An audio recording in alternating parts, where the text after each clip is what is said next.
আসসালামু আলাইকুম প্রিয় দর্শক, সকলকে স্বাগত জানিয়ে দিব এই ভিডিওর মাধ্যমে গত 24 ঘন্টার আলোচিত গেম খবরগুলোর বিস্তারিত। এবং ইতালি কর্তৃপক্ষ একটি প্রতিবেদন প্রকাশ করেছে, যা জানার পর বুঝতে পারবেন বর্তমান সময়ে কত সংখ্যক বাংলাদেশি ভূমধ্যসাগর ব্যবহার করে ইতালিতে আসছে। আসার গল্পর পেছনের গল্পগুলো আমরা প্রতিনিয়ত আপনাদেরকে বলছি। নৌকাডুবি, দুর্ঘটনা, সরাসরি শুট করার পরে হত্যা সহ আরো বহু ঘটনা। সাম্প্রতিক সময় মাদারীপুরের যে আলোচিত ঘটনা, এর মধ্যে আপনি শুনে গেছেন এতটাই দুর্ভাগ্য যে তাদেরকে নৌকায় হত্যা করার পর ভূমধ্যসাগরে ফেলে দিয়েছে। এখানে কি দাঁড়ালো, তাদের মৃতদেহ পরিবার পর্যন্ত পৌঁছাবে না। যেহেতু মৃতদেহ সাগরে ফেলে দিয়েছে, এটার সর্বশেষ অস্তিত্ব কারোর কাছে নেই, একমাত্র আল্লাহই ভালো জানেন তাদের সাথে কি ঘটেছিল।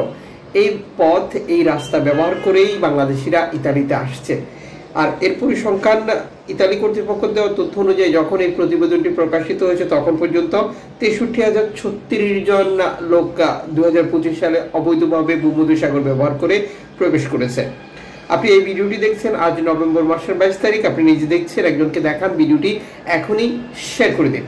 এই ভিডিওটি আপনি দেখছেন ইউটিউব, ফেসবুক দুটি মাধ্যম থেকে। আমরা প্রতিদিনই এই গুরুত্বপূর্ণ তথ্য দিয়ে আপনাদেরকে সহযোগিতা করে থাকি।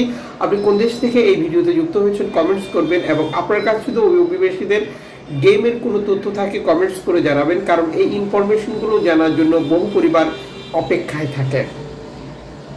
বছরের শুরু থেকে ভূমধ্যসাগর ব্যবহার করে ইতালি উপকূলে আসা অভিবাসীর সংখ্যা 63,036 জন, যা আগের বছরের একই সময়ের তুলনায়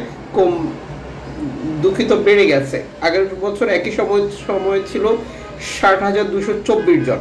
2024 সালে যদিও এই পরিসংখ্যান 3 গুণ বেশি, 1,49,660 জন। তবে 1,49,660 জন তখন প্রবেশ করলেও বাংলাদেশের পরিসংখ্যান ছিল মাত্র 12,000।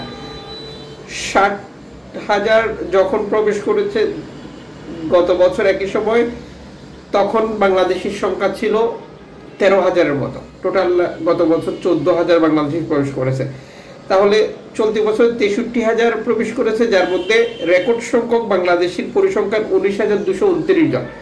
তাহলে বিষয়টা কি দাঁড়ালো? জর্জিয়া মেলোনি সরকার অন্য দেশের লোকজনকে ইতালি আসার ক্ষেত্রে বাধা দিতে সক্ষম হলেও, কমাতে সক্ষম হলেও, বাংলাদেশিদের ক্ষেত্রে ঘটেছে বিপরীত।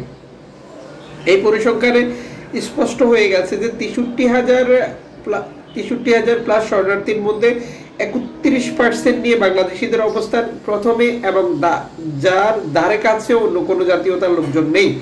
যেখানে 8,721 জন শরণার্থী নিয়ে মিশর রয়েছে দ্বিতীয় স্থানে, ইরিত্রিয়া 7,433 জন নিয়ে তৃতীয় স্থানে, পাকিস্তান 4,253 জন নিয়ে পঞ্চম স্থানে। ধারাবাহিক বিভিন্ন জাতীয়তার তথ্য রয়েছে। গত 24 ঘন্টায় ভূমধ্যসাগর থেকে অনেকগুলো গেম হয়েছে যেগুলো ইতালিতে প্রবেশ করেছে, এবং কেন্দ্রীয় সংস্থাগুলো ধারাবাহিকভাবে কাজ করছে অন্য সময়ের মতো। একই অবস্থা রয়েছে আফ্রিকার বিভিন্ন দেশ থেকে স্পেনের উদ্দেশ্যে, এবং তুরস্ক থেকে গ্রিসের পথে, লিবিয়া থেকে গ্রিসের পথে।